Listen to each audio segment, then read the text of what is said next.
In a noisy corner of downtown Los Angeles, where cars honk and people hurry, sat a quiet, wrinkled woman nearly no one noticed. Wrapped in an old gray shawl, with silver hair tucked beneath a faded scarf, she sat every day on an overturned milk crate near a traffic light. Her name was unknown to most, though some called her Granny May. She never asked for money, never held a sign, never even spoke. She just hummed. Every morning, like clockwork, she'd hum soft melodies, sometimes gospel, sometimes jazz, sometimes something that felt like a lullaby from long ago. People passed by. Some glanced. Some avoided eye contact. A few dropped spare coins in her empty coffee cup. But no one really stopped. No one really listened. One cold January morning, a young man named Tyler arrived at the same corner. 23, broke, and barely surviving as a street guitarist, he set up with hope for tips. When he played an old blues riff, something strange happened. The old woman beside him tapped her fingers in rhythm. Then, her eyes opened. She looked straight ahead and, without warning, she began to sing. Tyler stopped playing. Her voice wasn't young, but it was powerful. Weathered, yes. Raspy in places. But hauntingly beautiful. Like pain wrapped in silk. Every note trembled with memory. Every word carried the weight of a life long lived and often forgotten. People began to pause. Someone pulled out a phone. A child smiled. A woman cried. For those few minutes, the world grew still around her. When she stopped singing, Tyler whispered, who are you?" She gave him a faint smile. Just a woman the world forgot. That night, Tyler uploaded the clip to social media. He never imagined that by morning, the whole world would be listening. By sunrise, Tyler's video had exploded. 10,000 shares. 50,000 likes. Then 1 million. Within 24 hours, major news outlets were calling. Influencers were resharing the clip with captions like, "The voice that shook my soul." Everyone wanted to know who this woman was. But Tyler didn't even know her full name. He returned to the corner. She wasn't there. Worried, he searched nearby shelters and parks. Finally, behind a small church near 8th Street, he found her, sitting on a wooden bench, hands folded in her lap. "You've gone viral," he said breathlessly, showing her the video. She squinted at the screen and chuckled. "I've gone hungry. I've gone cold. Viral's a new one." Later that day, a local news team tracked down an old photo. It showed a stunning young woman on stage in a 1940s jazz club, captioned, "Maybelle Jones, the voice of Harlem." It was her. Granny May was Maybelle Jones, a rising jazz star who once sang with legends.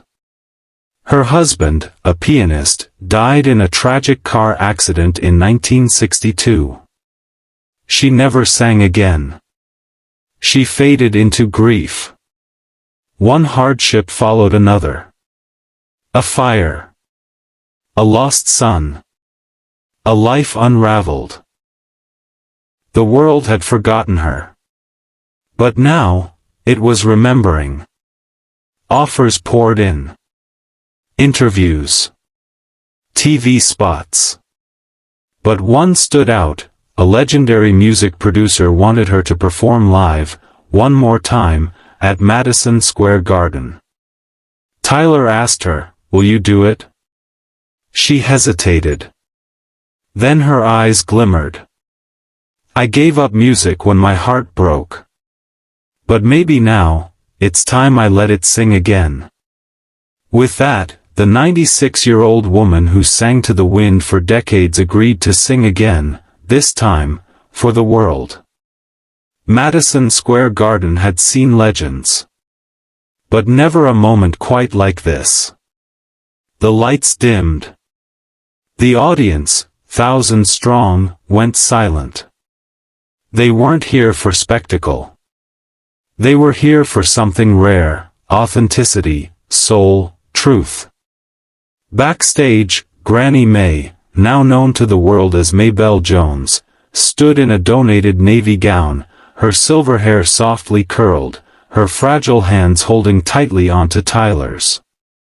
"I'm afraid I'll forget the words," she whispered. He smiled. "You've been singing them for a lifetime." She stepped onto the stage. The crowd rose to their feet, not cheering wildly, but honoring her with a quiet, reverent energy. The spotlight found her face. She took a deep breath, closed her eyes, and began. No band.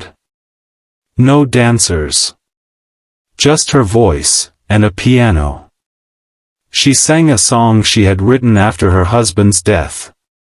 A haunting, melodic elegy of love, loss, and longing. Every note trembled with emotion. Her voice, though aged, held strength. Pain. Wisdom. Grace. The crowd cried. Live streams lit up across the globe.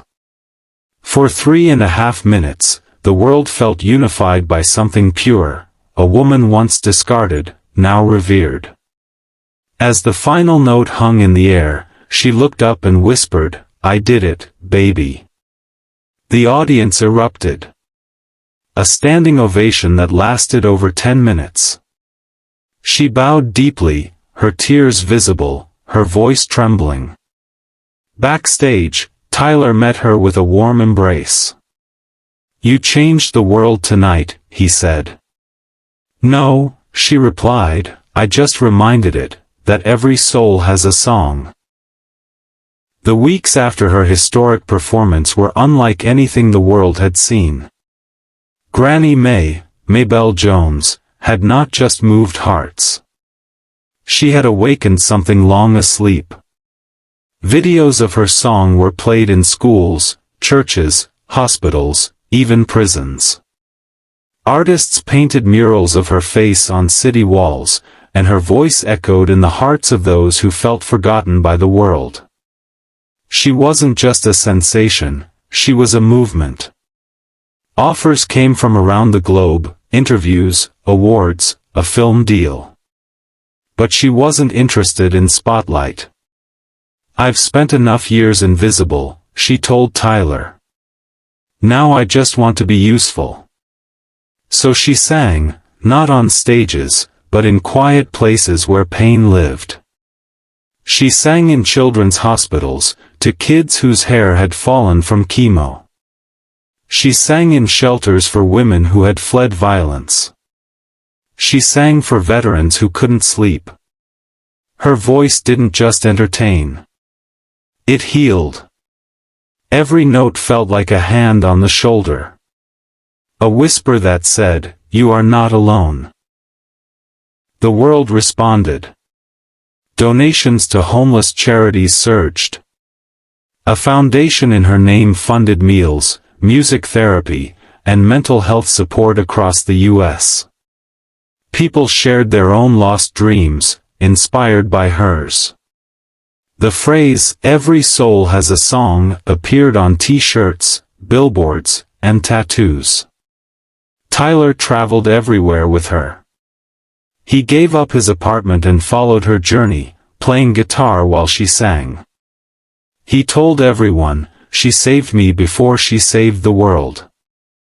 But time doesn't stop, not even for legends. One sunny morning in Santa Monica, Tyler arrived for rehearsal. The nurse met him outside, eyes soft with sorrow. "She passed during the night," she said gently. Peaceful. No pain.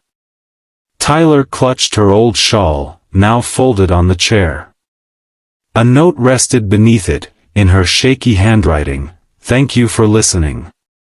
Her funeral was like none before. Held again at Madison Square Garden, it overflowed. Not with fans, but with lives she'd touched. Homeless people sat beside CEOs. Nurses beside musicians. A child stood up and sang her song, voice trembling but brave. Her gravestone was simple. No gold, no marble. Just her name, and one line. Maybelle Jones, the song the world finally heard. But her story didn't end there.